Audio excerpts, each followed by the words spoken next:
Thanks for checking out the DCAU to Review episode YouTube page, number aka 100 DCAU YouTube. Before we get to today's episode, don't forget you can subscribe to us on your favorite podcast app. You can also check us out 99 episodes is my good brother and entire library of archives. Liam, Every we finally made it. episode. Congratulations, bonus episodes, made it to episode and 100. being able to sort Yeah, this by is pretty wild. favorite villains, Best you know, and worst when you come up on these kind of big and entire anniversary type scorecards shows. for each and This every isn't really an anniversary, but New it's a episodes of milestone, I DCAU believe is the word. debut every Saturday. You get a little nostalgic. You think about the origins. We talked about that before on the show. But this all started because when the 25th anniversary of Batman the Animated Series was coming up, a lot of different sites, nerd sites, comic book sites, and all that stuff had their top 25 episodes of the series or ranking. Some sites even ranked every single episode. And we would trade these lists back and forth and just kind of, argue amongst ourselves and talk about, man, like, this episode's ranked way too low. This episode is so high on so many people's lists, we don't get it. right? And so we just started talking. And the more we started talking, we're like, hey, maybe there's a podcast we could do here.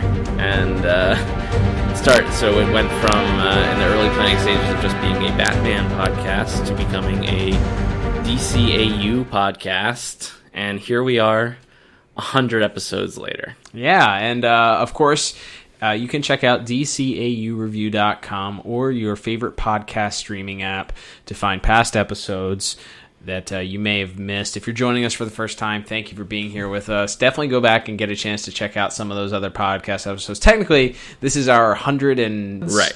but this is our official. Those bonus Yes. episodes don't count in regular continuity. Exactly. They are outside of the normal continuity. So this is our 100th episode, and some of our episodes we've covered haven't all been DCAU necessarily. We just finished a month of Elseworlds, Liam, where we covered Superman Elseworlds, other animated forms of Superman for an entire month. And Yes, but now for our 100th episode, we figured, hey, we like to do big stories and big things on big milestone episodes, and there may be none bigger than the episode that we're talking about today, which is the series finale, actually, for Justice League, that being the episode Starcrossed.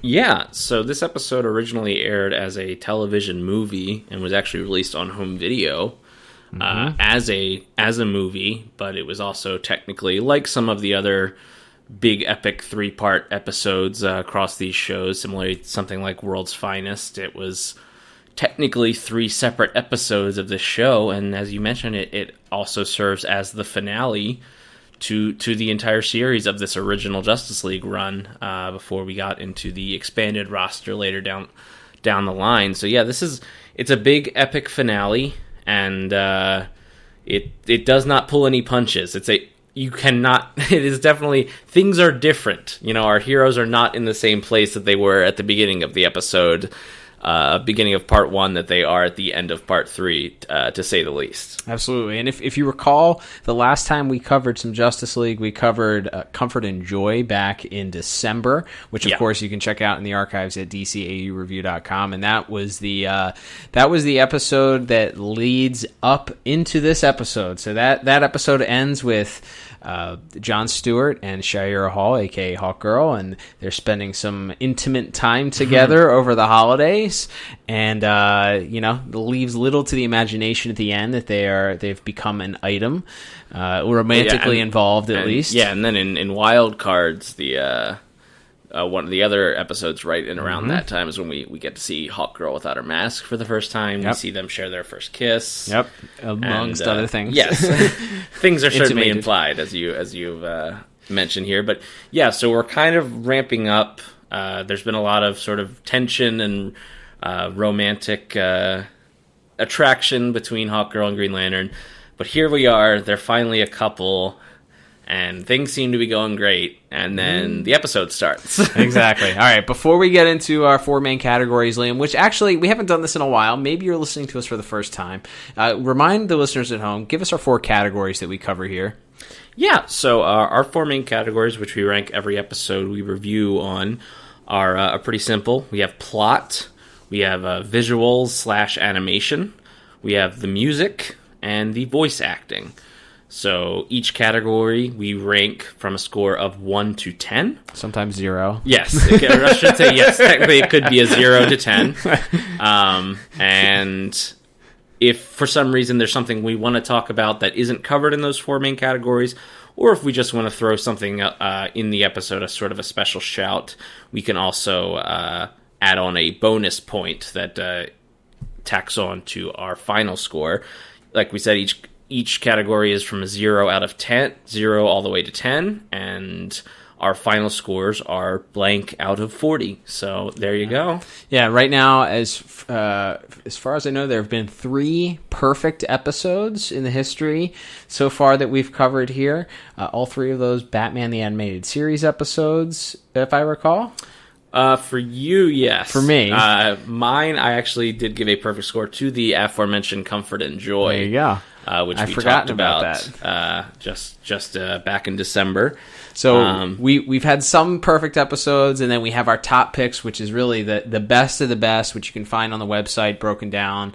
Check out DCAU-review.com. That's easy for me to say.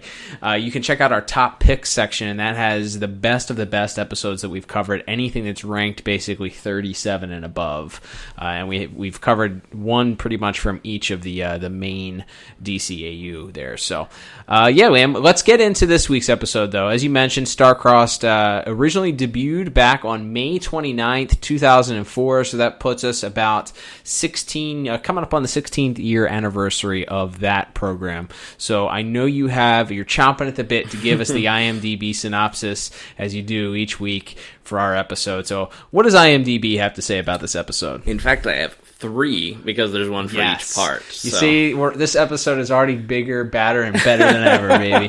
Love it. That's right. And so this is the synopses for Starcrossed parts 1 through 3, which were written by Rich Fogel and Dwayne McDuffie. They were directed by Butch Lukic and Dan Reba, with music provided by Lolita Ritmanis, Christopher Carter, and Michael McQuistion. And these synopses, starting with part 1, read as such. Hawkgirl's people, the Thanagarians, arrive to offer the planet protection from another alien race which is threatening to invade the Earth. And the synopsis for part 2. With Earth now under Thanagarian control, the Justice League goes into hiding to recover and cope with the betrayal of one of their own. And moving on to the final part, part 3. The Justice League launches an assault on the Thanagarians before the activation of a hyperspace gate that will destroy the Earth can be launched. Okay, there we go. So, I guess we don't need to talk about the plot. Let's give our scores here, because that was just a perfect synopsis for it. It's bullet points. It covers the bullet points. It does. No, it does. So, yeah, we have our first episode where it's revealed fairly quickly that the Thanagarians have entered the Earth's atmosphere, and they're our saviors, Liam. Yes. They're here to save the world. They're here to help us out. The dastardly Gordanians, who are sort of a kind of a lesser known, I think, alien race from DC Comics. They're foes of the Teen Titans, as well as they used to be. Very Kirby-esque looking designs. They're like giant lizard men with tails and wings, and it's very very Kirby-esque design. But so a single ship shows up to attack, and the Justice League is kind of overpowered by it. Thankfully, as you mentioned, Cal, the Thanagarians show up with an entire army. How lucky. Their entire army shows up. Yes, the entire armada of the Thanagarians show up to destroy this single ship. And they say, hey, we're going to build you a force field because the Gordanians are on their way. And throughout the rest of part 1, Batman, of course, being the detective, is immediately suspicious of these seemingly friendly fellows. Yep. Led by a Commander Hrotalik, who is not Hawkman, Cal. Yes, he is not. He is not. You may think he is, based on his design. The fact that he is a man who is also wearing Hawk gear. Right, his romantic relationship with Hawkgirl. Correct. Would lead you to believe that. The fact that his name is an anagram for K-Tar Hall, exactly. Yeah. That would lead you to believe that maybe this is in fact the Hawkman. But you would be wrong, Liam. Foolish. Yes, of course. No, the true story of that, as Bruce Timm and Dwayne McDuffie have said, is that they were going to make this the DCAU version of Hawkman. And then they kind of got word from Mount Olympus, the DC Comics said, nope, you can't make Hawkman a villain. So therefore, we had to tweak things, and obviously later on in Justice League Unlimited, the quote-unquote real Hawkman, the real Carter Hall, does show up. So, but at least for all intents and purposes, he is here to fill the Hawkman role, and he's got to protect that Hawkman property. Right. It's very valuable. It's property. Can't turn him heel. Are you kidding me? Crossover. Bringing out all the big ones. That's right. But yeah, from there, the Justice League is kind of taken aback by the betrayal, as well as finding out that Hawkgirl's been lying to them for several years now, as she's previously had claimed that she had been sent here by some other alien race and didn't know how to get home. As it turns out, she was basically a spy who was sent there to make way for the rest of this army to come. Now, we do find out that Hawkgirl is not aware of the Thanagarians' real plans. So she's not as evil, but she's not perfectly innocent either. Not at all. No, she's specifically sent there to do reconnaissance and figure out not only Earth's weaknesses, but the weaknesses of each member of its defenders, also known as the Justice League.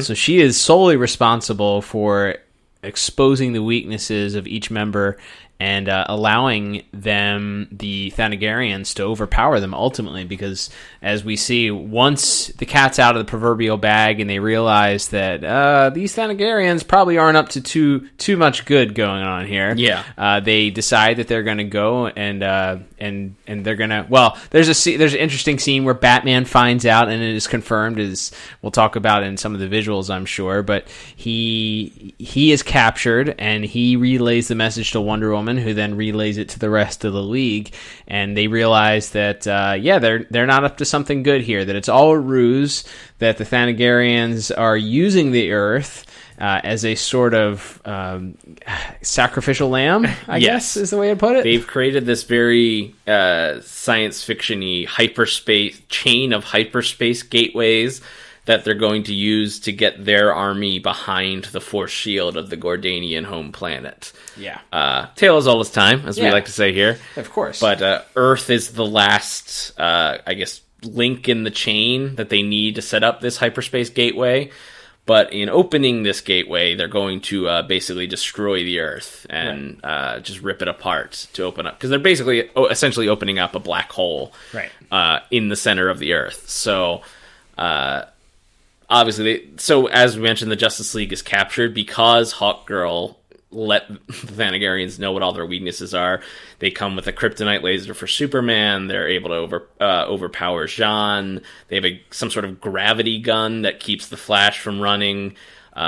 Even though it's funny, we talked about this a little bit off the air, we've never expressly said on the show or in the DCAU that yellow is a Green Lantern weakness in this DCAU. But it happened to be a yellow energy beam that cut right through Jon Stewart's shield and knocked him down. And there's another instance where this occurs too, where John loses his concentration with some sort of yellow beam that's attacking him. I think it's in the Great Brain Robbery, the Great Justice League Unlimited episode. I think also I want to say in Legends, there's something that happens where it's sort of alluded to that there's some sort of yellow beam or something that shoots through, and you can tell he's just having more. It's not necessarily a straight up weakness like in the Super Friends, if you saw those episodes. Cuts through it like butter, right? I can't because it's yellow. Like it's not that clear, but it's clear that it affects him in some sort of negative way. Yes, but either way, as we said, they have weapons and similarly with Wonder Woman, though they've never actually expressly said that on Justice League, there's just sort of a thing in the comics where she can be bound by her own lasso, and in fact, once they knock her out, that's how they restrain her, is they tie her up by her own lasso. We saw that in a couple weeks ago in Superman Red Sun. Absolutely. That was something that Batman did, Russian Batman did in that. Yeah, be sure to check out that episode for sure. in the archives. But so from there, the Justice League breaks out. They go undercover. We get the civilian the official secret identities are revealed finally, which is another thing that I guess before this episode I never really thought about. Correct. That they didn't know that they wouldn't have known each other's secret identities. Yeah, I remember when we were growing up, there was always this thought that, and eventually, of course, it's established in Old Wounds, that Batgirl knew, like Batman knew Batgirl's, Batgirl was Barbara Gordon, and that I assume that Dick Grayson knew that Batgirl was Barbara Gordon too, and that's why they were romantically, linked together.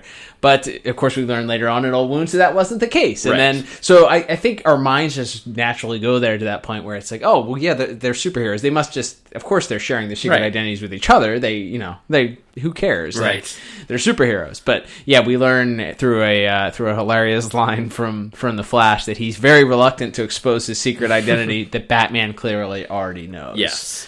Without our costumes, we are merely ordinary citizens. Hold on a second here. What about the whole secret identity thing? I mean, I trust you guys, but I'm not sure I'm ready to... Wally West, Clark Kent, Bruce Wayne. Show off. Red hair. It suits you. You think? Change now. So from there, they regroup at Wayne Manor. In civilian clothes. Yes. They have to make it through the hawk-infested territory, where we get our first #WonderBat kiss. Yes, absolutely. Very monumental episode. Yes, this is a big one for shippers all around, I think. We get to see the Batcave and Wayne Manor. We get #MyAlfred coming back. That's right. The final appearance of #MyAlfred in the DCAU. Yeah, which is sad. Yeah, but. Hey, moving on from there, we have Hawkgirl appears in the Batcave, gives Green Lantern his ring back, alerts the Justice League to the rest of the plot, and then Thanagarians track her there. We have a big, awesome fight in the Batcave, which we'll go into more detail in visuals, certainly. And then we kind of have a Return of the Jedi style final act where the League kind of splits off. We have a pair going after to fight all of the Thanagarian ships.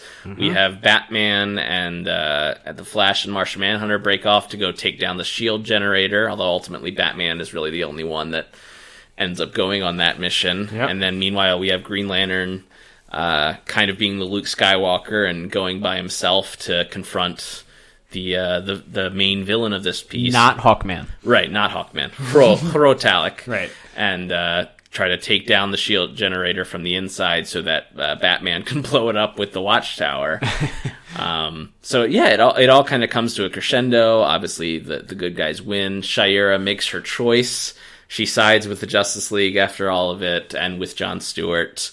And Who gets his ring destroyed in the final fight. Yeah, he gets the piece, like the holder, the piece that slides under the finger is separated from the ring itself. Did they ever explain how he got a new ring? No, I guess he just called somebody. He called Kyle Rayner up and he's like, hey Kyle, I need a new ring. Give me another ring. Yeah, I need a new one. Or do you think some other Green Lantern had to die to get him another ring? He just called one up. He's like, yep. Give it a little whistle. Give me a little push off the cliff. Yeah. Oh, sorry. Darn. Sorry. Sorry, Arcus Chummick.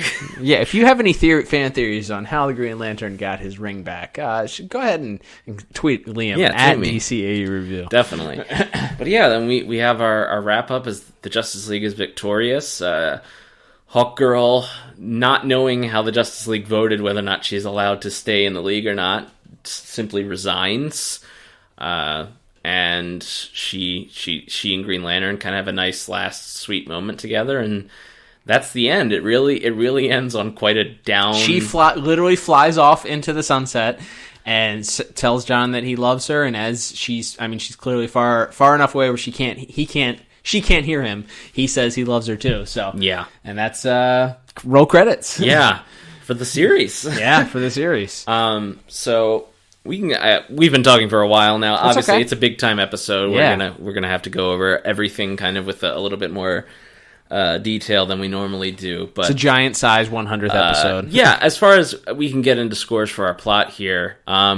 It's really, really, really good. Mm-hmm. I like that part, and watching it in 3 parts. Obviously, we watched them all back to back, but having it broken up to see where the cliffhanger would be if you watched this one episode at a time, and sort of how it's laid out. Each episode is kind of one act of this 3-act story. The first act being the mystery, the second act being the conflict and our heroes kind of getting taken down and facing adversity, and then the third act being them rising back up and taking the fight and having this big epic battle. It's really, really good, and even though it ends on kind of a downer note, it's very poignant, and thankfully we have the benefit of foresight, knowing that there's another show coming that will further expand on what happens next. So doesn't just leave these storylines right alone. They will wrap them up. Yes, in neat and orderly fashion. And there are consequences to everything that happens in this episode going forward in Absolutely. the DCAU. So because of all that, I went ahead and gave Plot a perfect 10 out of 10. Very good. I agree with you wholeheartedly. I think we talked a little bit before we went on the air and I think you mentioned it just a minute ago, very, very Star Warsy in the way that it ends. And I think that Star Wars built the model for how trilogies should go. Yeah. And say what you want about the first two good, last yeah. one gets a little iffy, but still good. Right. And if you, the original trilogy, yeah. if you look at that, and it's even different, I think, because maybe they didn't know there was going to be sequels, or George Lucas always had sequels in mind, but whether or not it would be successful enough. So right. first A New Hope ends on a happy note, but you have that initial conflict. You have the second movie, which is Empire Strikes Back, or in this case, Part 2, where, like you said, the heroes get beaten down. Things look like don't know what's going to happen. How are they going to come back from this? And then you have the triumphant success of the heroes in the end. But even the not so happy ending is a hallmark of the DCAU. They've done it very well. If you look at some of the most impactful episodes, when you look back at Apocalypse Now, we talked about that one a while ago, and that episode is so great. Superman battling Darkseid. Darkseid's invading Metropolis. Superman looks like he wins at the end, only for Darkseid to kill Dan Turpin. Yes. And it ends on, yes, they save the world. The world has this victorious moment, but there's this twinge of sadness and loss, and things won't be the same going forward because of this. So the DCAU and the writers capture this for me so well. They do such a great job of the crescendo, but in all wars, there's always casualties. There's always going to be people that, the war may have been won, but there's still losses on both sides, and there's certainly losses for our heroes. So all that to say, I gave this also a perfect 10 out of 10. Yeah, having stakes, even in this world of Supermen and Martians and Fastest Men Alive and Amazon Warriors, like, to still have important stakes and to metaphorically live and die with these characters and the choices they made. That's why we're doing this podcast, and why we've done it for 100 episodes, is their ability to make us feel and care about these characters. Absolutely. All right, let's move on to visuals and animation, Liam. So I would give this. I'm giving this a very strong 9 out of 10 for visuals, and I think I would have been apt to give it a 10 out of 10, but I really had some issues with the digital animation, the CGI vehicles that they had. I don't have an issue generally with the way that they incorporated those, and I think for the most part they are, in these early episodes, a little bit jarring, just because they hadn't quite figured out how to incorporate them into the standard animation. I mean, nowadays you can tell when there's a vehicle or something that comes in where they've gone into extra detail to try and make it a CGI, but they're able to blend it enough where it fits in and doesn't stand out. This, I felt like the animation was very choppy for a lot of these. The Thanagarian ships were all computer generated, and a lot of the times they're flying in, or there are multiple ones on the screen, and it just looks very, very choppy. Like, it didn't fit in seamlessly, and it stood out enough to me to distract. With that said, though, the rest of the episode is absolutely gorgeous. There's so much fun stuff in this episode to talk about. I mean, I know there's one scene in particular that you want to talk about. For me, being able to see our heroes in their personas, their secret identities, their everyday human being personas was a nice touch, because for the most part, for the majority of these episodes, with the exception of the Kronos episode, which we haven't covered just yet, that episode had some sort of civilian-esque looking clothing and guys out of costumes, as far as Batman and Wonder Woman and stuff, and Green Lantern's always out of costume, but this had Clark Kent in it for a significant portion, a very important part that he was in it also, and then you get Bruce Wayne and the whole Justice League. It humanized them as they're sitting there in the Batcave. Well, and it's also a monumental moment to, he'd only ever been referred to as the Flash on the show.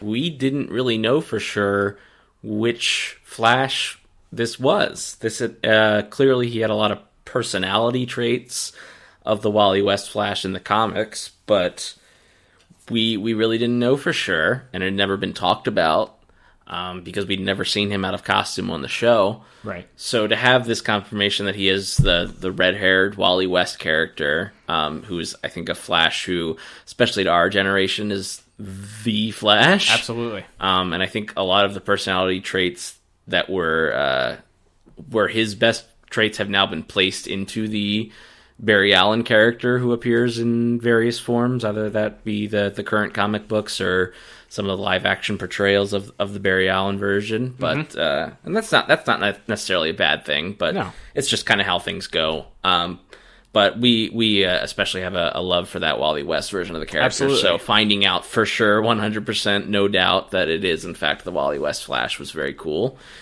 And some of the other great visuals in the episode, as much as the CGI, I do agree with you, especially in part 1 and 2, were not great. I do think the battle at the end in part 3, when Superman and Wonder Woman are fighting the just legion of ships, I do think the CGI there looks pretty good, and they blended that. And I don't know if they spent a little more time on that section because it was a final battle sequence, or that's what fair. That was, but I do think it looked better as the show went on. But I love the design of all of the Thanagarians themselves. It's very Star Trek, as you pointed out to me. All of the kind of the grunt soldiers are just in red and gold, but you have a few different sort of higher ranking, like the lieutenants, both which is what Hawkgirl is, and also this character Krager, who's kind of the right hand man of Rotalic. Our lieutenants there in blue, and there's also a character called Parandul, who is dressed in all white. So I was curious as to her. They don't ever explain her ranking, and I wonder if there was originally supposed to be a bigger part for her, because she's unique enough. Yeah, they talk about that at some point. There is, spoiler alert, there's a sequel episode to this where Hawkgirl and a few of the other JLU cast are confronted by the remnants of the Thanagarian army, and I think she's one of them, and I think they go a little bit more into her backstory and her motivations in that episode. But yeah, she's very much a Captain Phasma type, as we're continually referencing Star Wars here, or a Boba Fett type, where she has a very cool, striking look about her, but she doesn't really do much in the actual episodes. But I liked the look of the Thanagarian army. There's some really great scenes as the Thanagarians first kind of take over the Earth. One that I know you liked, where they were all kind of sitting perched on the Daily Planet in Metropolis. Really, really good job of really making it feel like an occupying army. There's just thousands and thousands of them flying through the air, and they have these tanks that they're running through the streets, and they're just everywhere. And it really makes them feel like an army that Superman couldn't just handle on his own, because, as you mentioned, we've seen alien invasions before. We've even seen alien invasions in the Justice League show. So to really up that ante and show why these foes are such a unique challenge to the Justice League, I thought they did a good job there. Yeah, absolutely. Yeah, I agree with you. I think the third part, definitely, that the battle scenes in total. Like, and then the battle scene itself between Wonder Woman and Superman and the Thanagarians and the ships is just done incredibly well. It's the air battles are always done really well, especially on Justice League and Superman. Those two shows have always done a great job of that. This one is certainly no exception. And I think you're right. I think they did tighten up the digital animation a little bit at the end there on that third part. And then, having 3 different battles going on at the same time, I was thinking about it, it's I think they talk about it on one of the commentaries on the DVDs that it was difficult for them a lot of times to choreograph fight scenes with all seven of the heroes together. I think we talked about that also in one of the first Justice League episodes that we covered. I want to say in Injustice for All, maybe. There's some fight scenes there where it's like, okay, well, we have to remember who's fighting who in this, and that was even more complicated because you had multiple villains.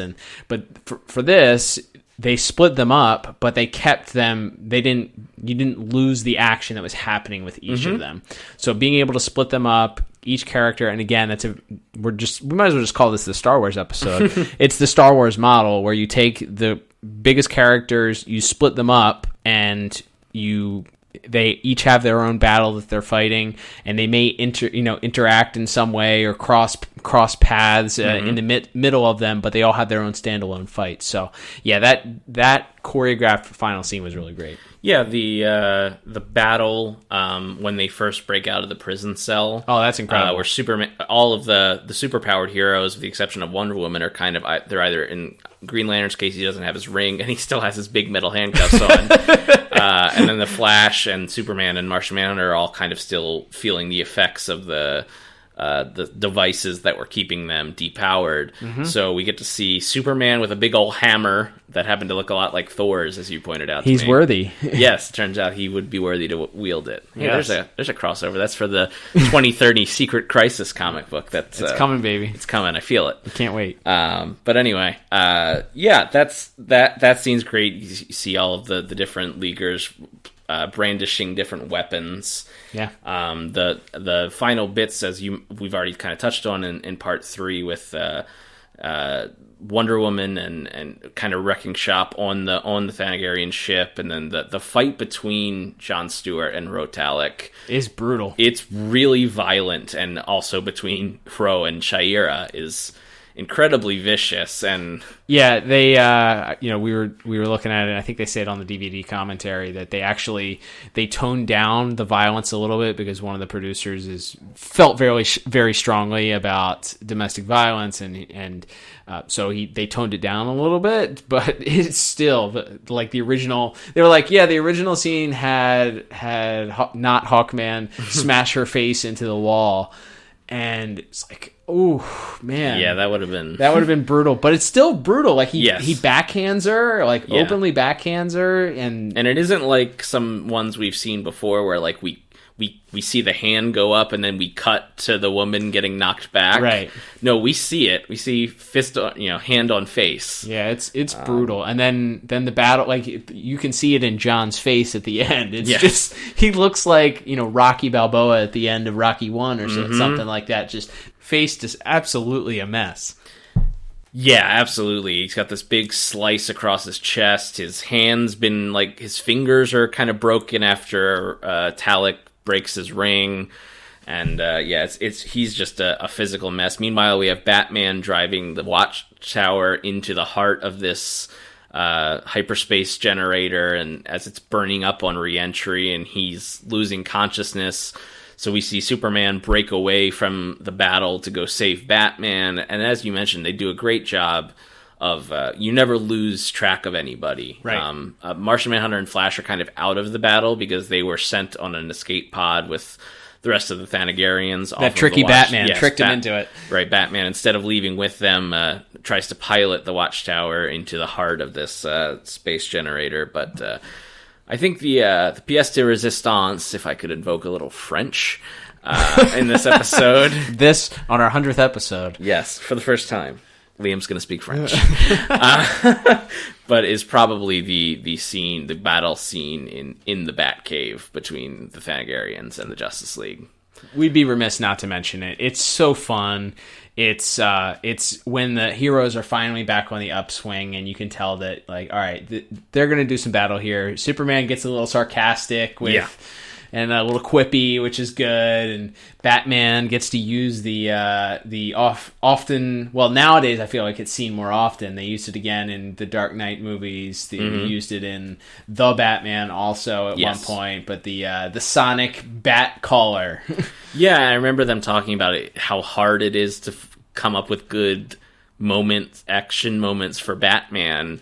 Because they've been doing Batman. I mean, at this point, it was what we said. It debuted in 2004. They've been doing Batman since 1991. Right. So it's not enough for him to just throw a batarang or exploding batarang or electric batarang. And so, but thankfully, they had this one great bit from Batman Year One that they'd never touched before, and it works great. But that whole sequence and how it's introduced is the Thanagarians blow up the front of Wayne Manor, push Alfred down, and poor Alfred, and barge their way into the cave. And you see Green Lantern, his eyes light up, and he walks out of the shadows to fight them. And then kind of each character, you get a great moment where there's a great shot where Wonder Woman grabs one of them with her lasso, throws him down, and Martian Manhunter phases up from underneath the ground and just puts his arm out and takes the guy's head off. It was good. See Superman crush a guy's hand and throw him into a stalactite, and the Flash is running around, knocks some Thanagarians into the giant penny, because of course we're in the Batcave, so we can play. Even though we can't use a lot of Bat villains, we can show their toys off. Scarface makes a cameo appearance. Yes, and then the Lieutenant Krager is ultimately undone by trying to freeze Superman with Mr. Freeze's freeze gun, only to have it blown back at him. And now we also have never established that Superman has freeze breath, only super breath. He has super breath in the Superman the Animated Series DCAU world, but this it sort of was an homage to that freeze breath. So really cool. I like that. So that sequence is just, it's unquestiononably awesome, and everybody super fun. Yeah, everybody has a moment to kind of shine in that, and it's just so well done. So I know you mentioned right off the bat that you were giving it a 10 out of 10, a 9 out of 10. 9 out of 10. And I, on the other hand, will be giving it the full 10 out of 10. Nice. I don't necessarily disagree with your problems that you had with it, certainly in part 1, and some minor like weird focusing issues, I feel like, in part 2, where some of the close-ups on the guys, you see like a weird like distortion in their faces, and I don't know if was just how it was copied onto our DVD copies or something. If that's something that happens just with more commonly with digital animation, I'm not quite sure. But despite all of that, I think the highs are so high that it's worth the full 10 for me. I love it, and that's what's so great about when we score these episodes is there may be something that's nuanced or that I feel is worth deducting a point, whereas you're willing to overlook it. So that's why we both give our own scores instead of just having the same one. Absolutely. All right, Liam, let's move on to music here. Let's talk about who did music for this week's episode. Yeah, so it was the triumvirate, as I shall hereby call them, of Lolita Ritmanis, Christopher Carter, and Michael McQuistion, who are, as we've mentioned, we've actually talked about them on the last 2 episodes, as well as they also were involved in the scoring of pretty much every DC animated show. They've been around, whether it's Superman, Batman Beyond, Justice League, Teen Titans, Legion of Superheroes, Brave and the Bold. They've kind of done a little bit of work, at least on pretty much all those shows. So they know how to craft a darn good score, and we keep mentioning Star Wars. There's certainly a certain Star Warsian quality, especially to the battle scenes. It's a grand epic score that really adds a little bit of oomph, but it also kind of knows when to hold back when the voice acting needs to be the main focus. It's not just constantly playing just to play. It'll drop out completely or go very soft when Shaira and Pro, or when Hawkgirl kind of makes her one final last emotional plea to please find another way to solve this problem. Don't destroy the Earth to save Thanagar. And it kind of drops for a moment and then comes back in and swells as he electrocutes her. it's really well done. Yeah. They kind of laid off. We do get the Wonder Woman theme comes in quite a bit in this, as she kind of saves the day in part 2. We don't get a lot of the other DCAU themes. We don't hear much Superman or Batman. We get a little bit of the Batman theme, I think, when the bats come out behind him. Yeah, it was very subtle. You don't hear the full thing. Yes, so they and I very much liked the theme whenever we saw like scores of the Thanagarians. There was a very like grand militaristic theme of watching them march. It reminded me a lot of some of the music from the Savage Time episodes. Ah, yes. My personal favorite moment, I by the way, shockingly, I agree with you on all of those points. The music that stuck out to me was when the Thanagarians invade Wayne Manor. That you see the Alfred's in the living room and he sees the light and exclaims, and the glass breaks, and the Thanagarian soldiers begin to invade, and poor Alfred gets knocked over a couch, and Alfred deserved better, man. Yeah. Like, whew, man. Should Anyway, have punched him twice as hard for that's right. laying their hands on Alfred. And you know what's so great? We didn't even mention, like, the very next scene, Alfred's just up sweeping the glass. Yes. Like he's back, Yes. situation normal, back to his normal situation. Absolutely. Yeah. So anyway, the music that popped that comes in at that point really, I thought popped and did a great job of setting up the terror. Oh my gosh, the heroes have just done all this to escape from the Thanagarians, and now the Thanagarians have found them, and what's gonna happen? Like, they're trapped in the Batcave. What's gonna happen? And then, like you said, the scene that follows it is just so fun. The music that accompanies it is great, and the music in the final scene, like the tension that builds with Batman piloting the watchtower towards this generator, and it builds tension with it as well. And then the air battle is punctuated very well as well. So I think that music was, like you said, it held back in areas. Yeah, there's probably some nitpicking. I could have used a little more of the I will never turn down the classic Batman or Superman themes. But with that said, I had to give music a 10 out of 10 for this. What about you? Very good. I'm a tick lower. I went 9 out of 10. Just because I guess it mattered a little bit more to me, because it feels like there's a few moments where you really could have brought in those classic themes, and it in full glory, and it would have just punctuated the scenes a little bit more. But that being said, great job, and pros as far as music for a superhero cartoon goes. Doesn't get much better than that. It doesn't. All right, Liam, let's wrap this up with our final score here, and that is going to be for voice acting. So voice actors today, another 3-part episodes means another gigantic cast. Yes. Thankfully, it's only a few really notable guest characters that we need and that's to talk because about. they use so much of the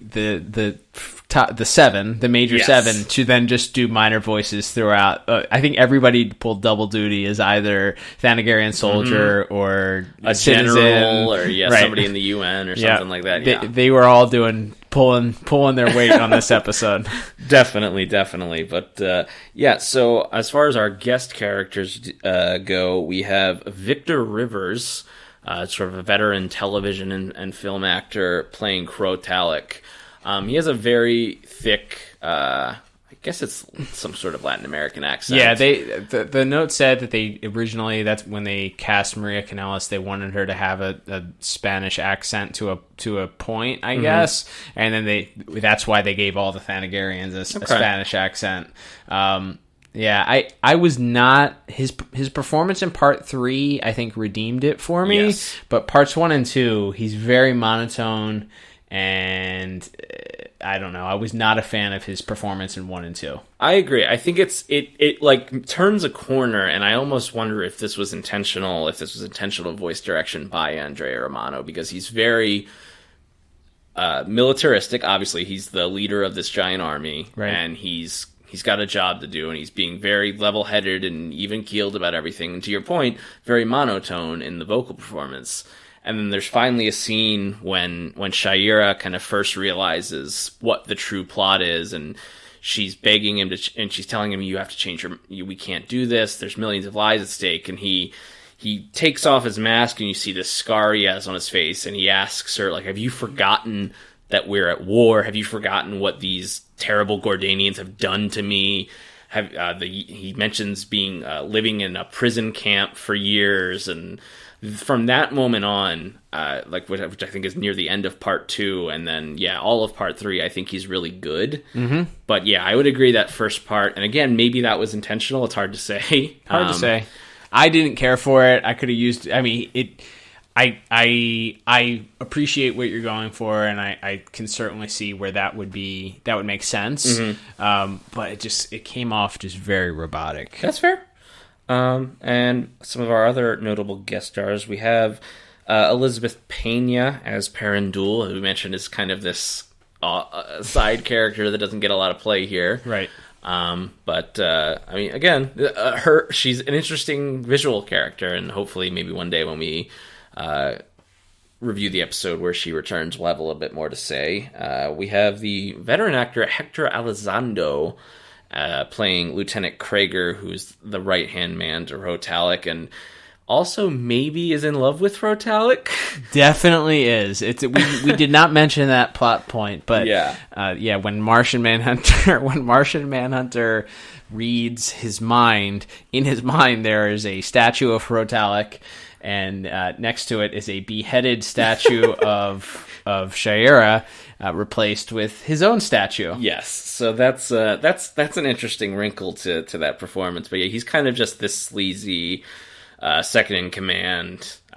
But Hector Elizondo, people would know. He actually voiced Bane in the Mystery of the Batwoman animated film, which we haven't covered yet, but I'm sure we will somewhere down the line. Absolutely. And also voiced Bane in the Rise of Sensu video game that came out around that same time. A veteran actor, you would know him from TV. He was in, most famously to our childhood because of our sister, was the bodyguard in the Princess Diaries Disney films. That's why I know him.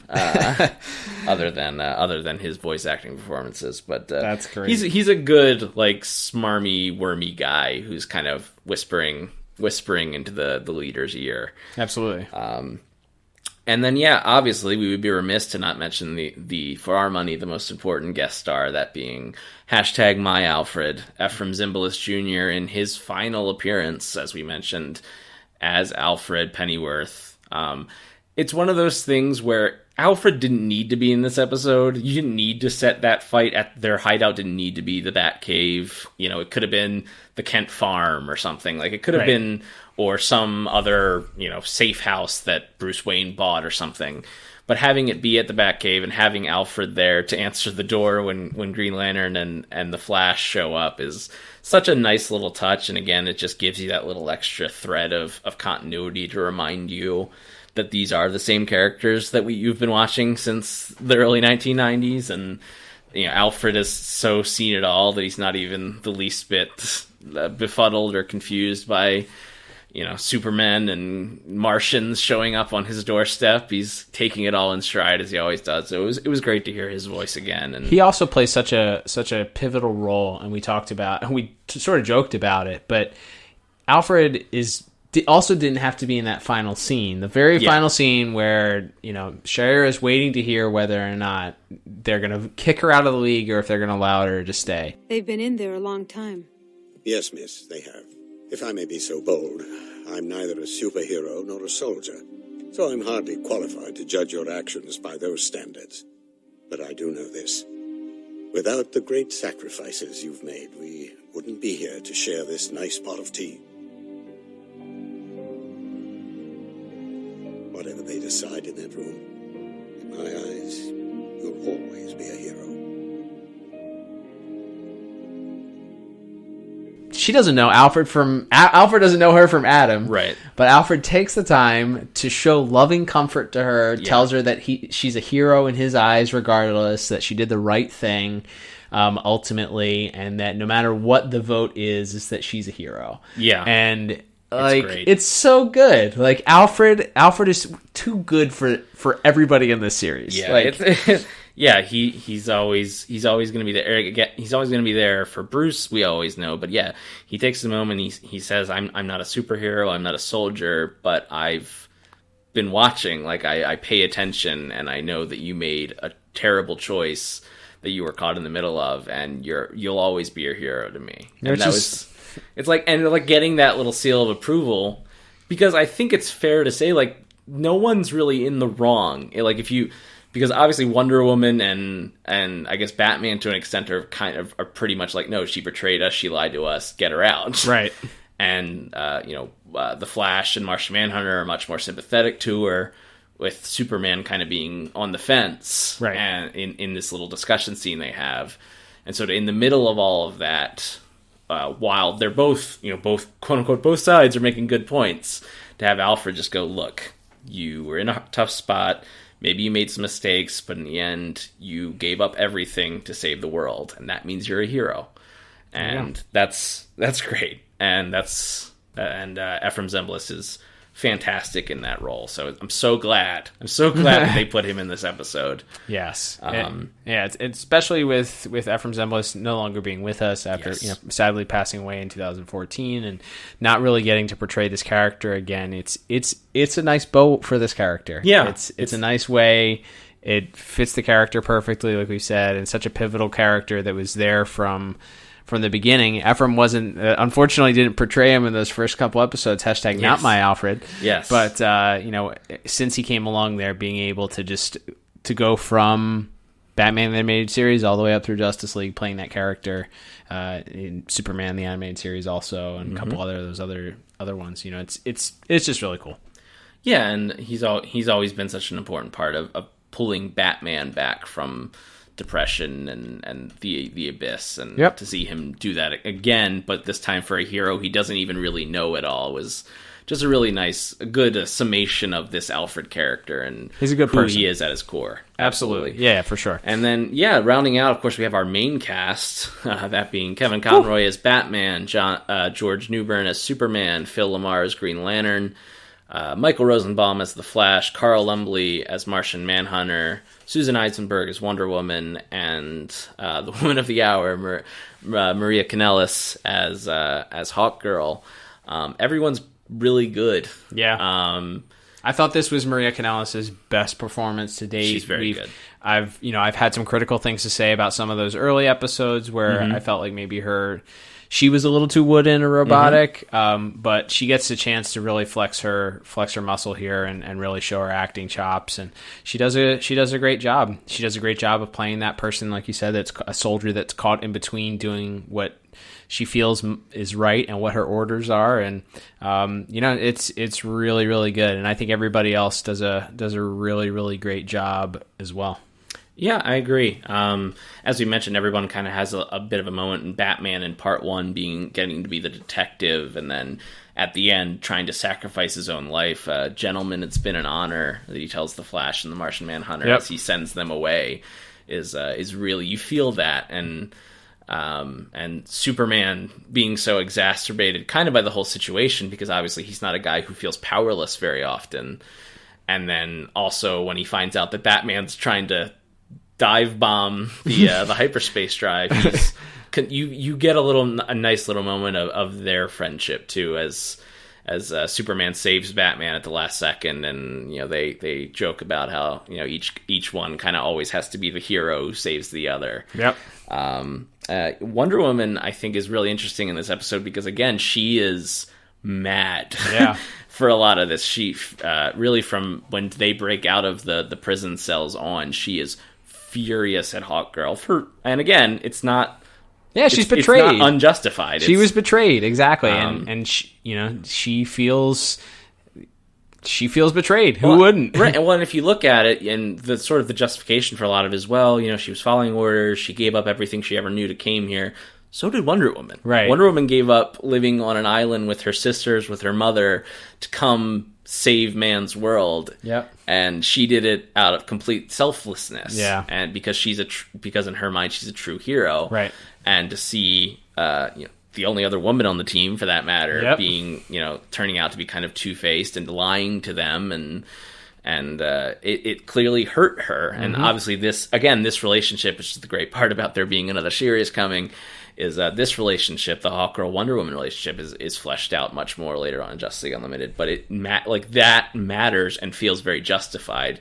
It's not just Wonder Woman's being a jerk because we need conflict between the Justice League members. Like, it feels very earned. And then you have Carl Lumbly and Flash is, again, as he is in a lot of these full ensemble episodes, is kind of just there to be a little bit of comic relief. There's some good back and forth with him and Alfred when he first comes to the cave and is marveling at the giant dinosaur in the cave and things like that. And but you also get and a little bit and John's there, I feel like, a lot to just maybe do a little bit of exposition, and he probably has the least as far as really memorable moments from a voice acting perspective, but still effective. And absolutely. Again, that final scene where they're kind of all arguing, making their points about whether they should stay, and he also being the last of his kind on Earth feels a certain kinship with her. That plus with his performance, also we get to hear those famous Carl Lumbly screams of pain. Yes, his being attacked by the birds. Yeah, inside Gregor's mind. Inside Gregor's mind, he's getting the bird attacks, and you get the classic Carl Lumbly screams of pain and anguish. Yes.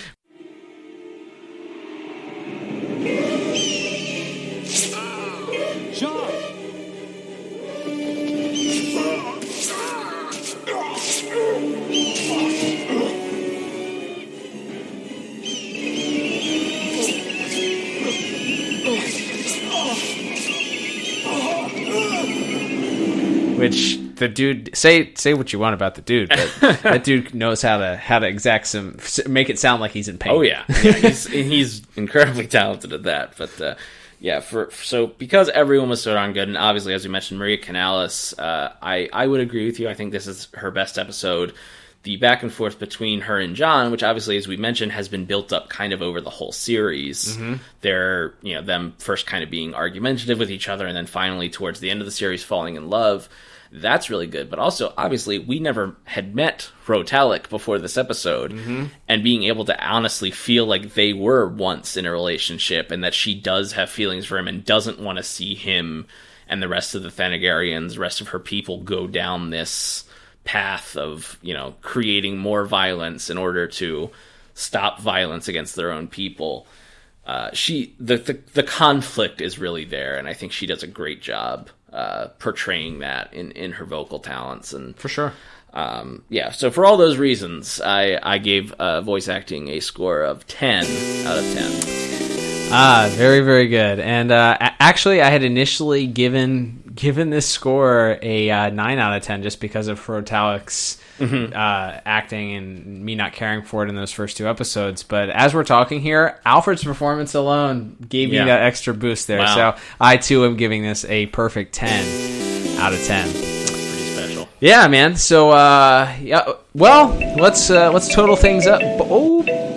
Wow. Well, that means sounds like we both have a bonus point here.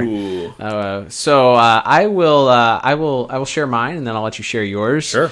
So my bonus point, actually, we didn't even mention it in visuals. We were going to, but then haven't. So I figured, hey, why not use it as a bonus point here?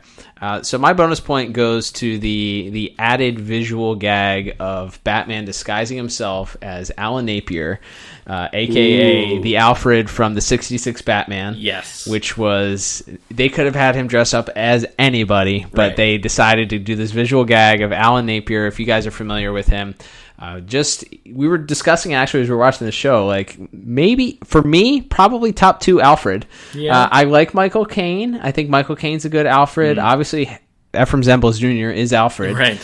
I like Alistair Duncan from The Batman. I think he does a very good job.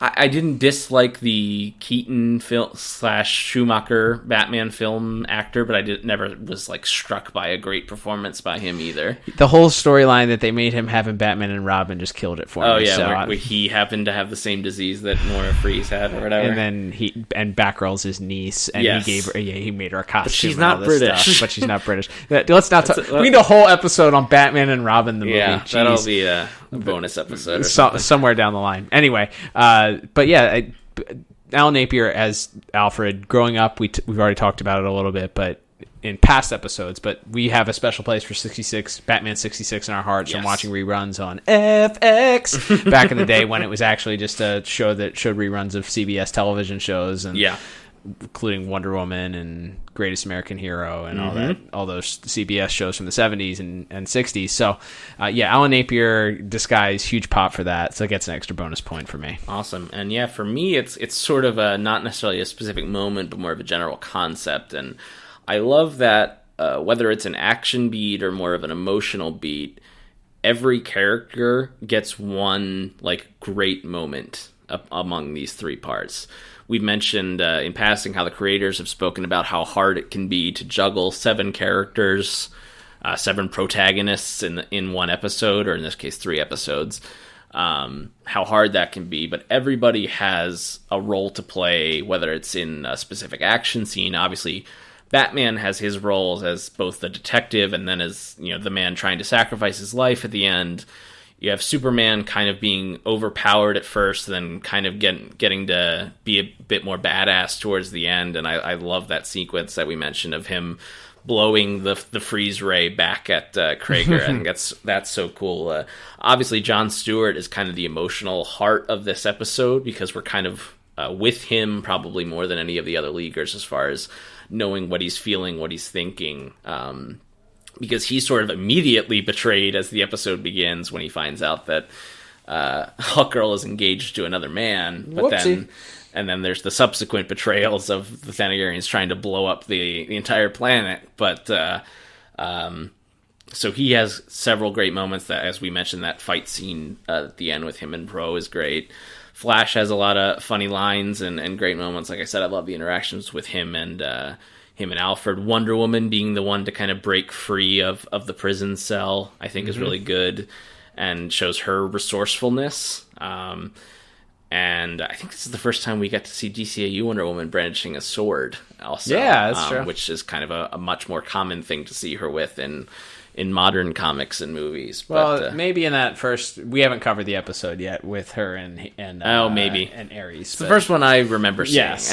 But it's very striking seeing her, as we already mentioned. She's a super badass in this episode. She's really awesome. And then Jean getting to, because it's mentioned early on that he's not able to read their minds, and so when he does kind of push the envelope and finally breaks into Krager's mind, as we mentioned, is attacked by all the birds, and as he's reading the mind, the wounds from the birds are showing up on his actual skin. That's really quite striking. And as the end is Hawkgirl, obviously this is kind of her story ultimately, and so being able to have kind of one moment or several series of moments, again, whether it's an action beat or something more personal, more story driven, is great. And then ending with that lovely sweet moment of John and Shaira on the cliffs of Wayne Manor, I guess. It's the same one where Andrea and Bruce were in a Mask of the Phantasm. Man, that's Heartbreak Cliff. Yeah, for real. That's where DCAU relationships go to die. But no, it's like I said, I love that every character had a moment or two to shine in these 3 parts. Nobody feels like an afterthought or like they could have eliminated them from the episode. They all feel important to the story, and that's really all you want, especially if you're getting all 7 on screen. You want them to all feel important and like they have a role to play, and they did such a great job handling all of them. That's, again, a testament to both the writers and the directors and storyboard artists and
when you end up with a really high score, or in this case, perfect scores from both of us.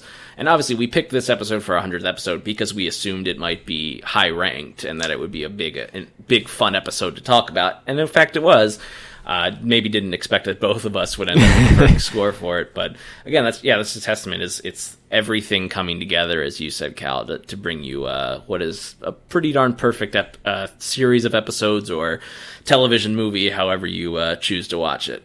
Absolutely. All right, and I don't even think we need to say, definitely throw this in again and again and again. Rewatch it for every reason. It's great. It's fun to watch. And it's super integral to the entire DCAU. So absolutely, definitely rewatch this one. Definitely give it a third, fourth, fifth, sixth watching. So, all right, William. Well, that will wrap us up for this week's episode. Thank you, everybody, for listening. Don't forget to check us out on social media at DCAU Review. Liam runs the Twitter. Give us your thoughts. Where does this episode rank to you? Do you love this episode? Do you hate this episode? If you do hate it, you got to tell us why. Show your work. Don't just say you don't like it. Give us your thoughts on that. Tweet Liam. He runs a fine ship over there on our Twitter page. Don't forget, you can also check out at DCAU Review on Instagram. That's where we post our clips for upcoming episodes. We have sneak peeks. Of course, we let you know as soon as the episodes have posted to your favorite podcast app. Post the podcast links. Do our Flashback Fridays on there, talking about old episodes also of in the archives at DCAUreview.com. And Liam, we have a special episode next week coming up. Super excited about this. It is the episode 101, but it's going to be a very special one for us for an interesting reason. Yeah, for a couple of them, actually. Yeah. So we will be kicking off. As we mentioned, this is the finale of Justice League. So starting next week, we will in fact be reviewing the first episode of Justice League Unlimited. There we go. So we're picking up right where this episode leaves off with that. And if that weren't enough, Cal. If that wasn't a selling point enough for you. For the first time ever in 100 plus episodes, we're going to have a special correspondent.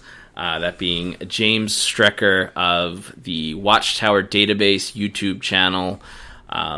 Those guys are great and have been very kind to us really from the beginning when we started our show, as far as helping us share our links and getting the word out about our show, interacting with us, giving us advice and things like that. So really excited to have James be on the show with us and get his thoughts on the debut episode of Justice League Unlimited. Absolutely. Going to be a landmark 101st episode, so Absolutely. Cannot wait for that.